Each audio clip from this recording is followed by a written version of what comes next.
اللہ کے رسول صلی اللہ علیہ وسلم نے ارشاد فرمایا کہ تم زمین والوں پر رحم کرو، آسمان والا تم پر رحم کرے گا۔ رحم و شفقت کا جذبہ اللہ تبارک و تعالیٰ کا ایک انعام ہے۔ جو شخص یہ چاہتا ہے کہ اللہ تعالیٰ اسے اپنے دامن رحمت میں ڈھانپ لے تو اسے چاہیے کہ وہ اللہ کی مخلوق کے ساتھ رحم و کرم کا معاملہ کرے۔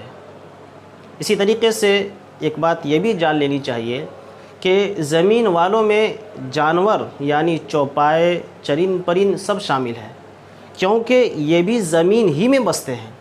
سب کے ساتھ نرمی و شفقت کرنا ضروری ہے، اس لیے کہ جب رحم و شفقت سے انسان اللہ کی رحمت کا مستحق ہوگا تو زمین والوں کے ساتھ ظالمانہ اور سنگ دلانہ سلوک